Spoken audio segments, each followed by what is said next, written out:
Darth Vader was not just a figure of fear and power, but also one of profound internal conflict. Beneath the black armor and mechanical respirator was a man torn between his past and the dark present he was forced to embrace. Meditation, for most Jedi and Sith alike, was a tool of clarity, a means to strengthen one's connection to the Force. But for Vader, meditation was something far more dangerous and revealing.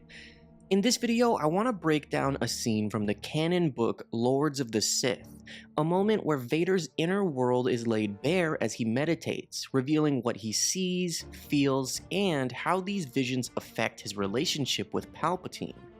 This moment shows us the depth of Vader's struggle and how it shaped his power in the dark side. The story takes place after Vader and Palpatine have endured a series of brutal challenges on Ryloth. Seeking a moment of respite and reflection, the two Sith Lords engage in a meditative state, each immersed in their own connection to the Force. For Palpatine, this meditation is a demonstration of dominance, of unwavering control over the dark side. But for Vader, it's something much more complex.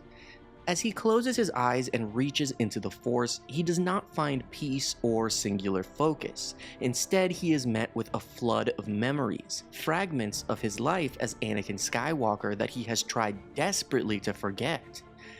Vader sees images from the Clone Wars, battles fought with comrades who are now long dead.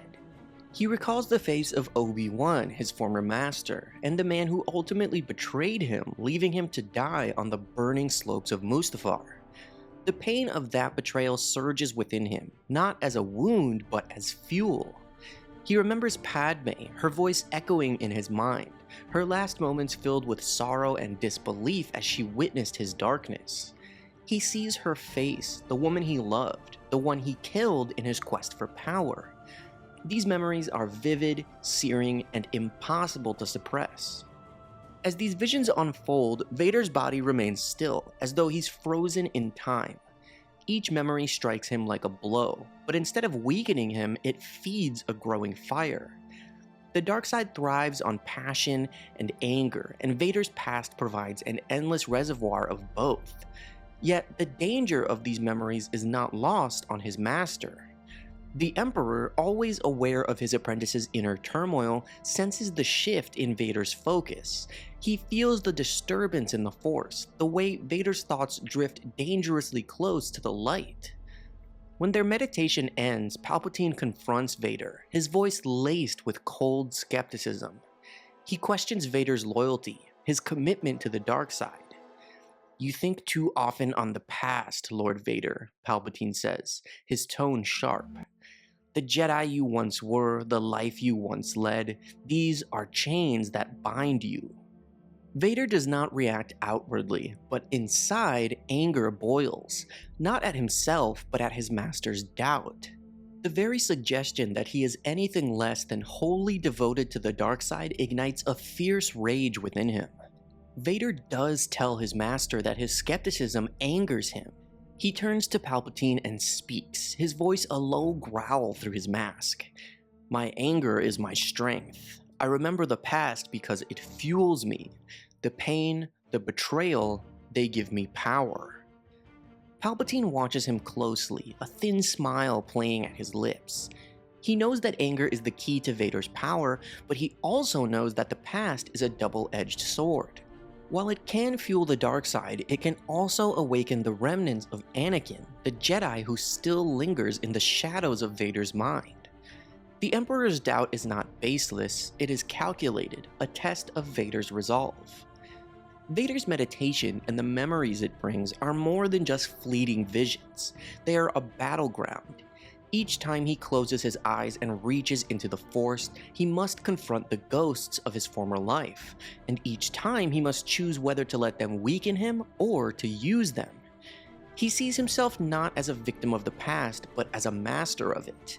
The pain reminds him of what he has lost, but also of what he has become. In his mind, these memories are tools, weapons to sharpen his hatred and focus his will.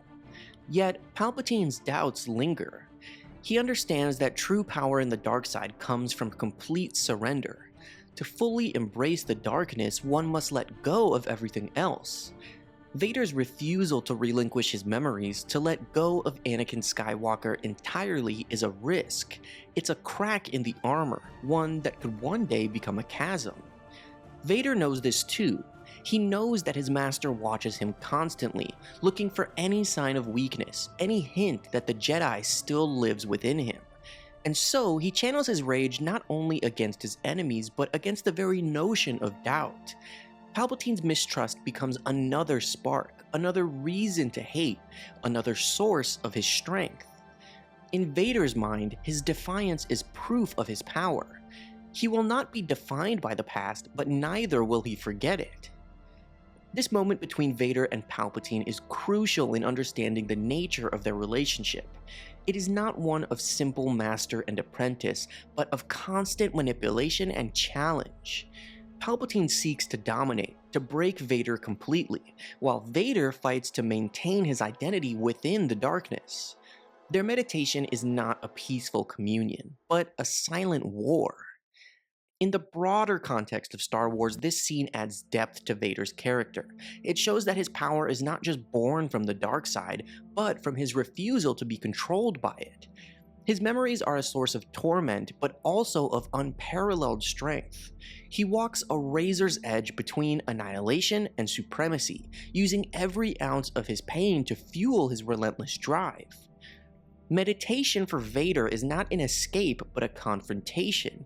It is where he meets the demons of his past and bends them to his will. He does not seek peace, he seeks dominance over the galaxy, over his master, and over himself. And while Sidious may doubt him, Vader's anger ensures that he will not falter. In the end, what Vader sees when he meditates is a reflection of his eternal struggle. He sees the faces of those he loved and lost, the choices that led him to darkness, and the unyielding need to prove that he is stronger than them all. It is this battle within that defines him, that shapes the fearsome enforcer of the Empire, and ultimately leads to his redemption. Personally, I really love this scene, and I love the confrontation between Palpatine and Vader. I think it's great to show that Vader was trying to use the pain and his memories to fuel his power in the dark side, but we all know what that really meant was that that little piece of Anakin inside of him was never fully extinguished. Obviously, that little sliver of light was always there, and Luke was able to bring that out in Return of the Jedi. This book takes place in 11 BBY, so 11 years before A New Hope, the start of the original trilogy, so it just goes to show that Vader always had that conflict, but he was using it differently when he was fully immersed in the dark side. And I think that's really interesting. This book has explained that in a really interesting and unique way when Palpatine doubts Vader and says, "Why are you still thinking about Anakin? Why are you thinking about Padme, about Obi-Wan?" And Vader says, "Your doubt angers me. These memories fuel my power. They do not make me weak, they actually make me stronger because they just make me angry, and that fuels my power in the dark side." I love that explanation. I love that point of view from Vader. I think it's fascinating. Thank you guys so much for watching this video. I hope that you enjoyed it. Make sure to like and subscribe if you did. And as always, may the Force be with you.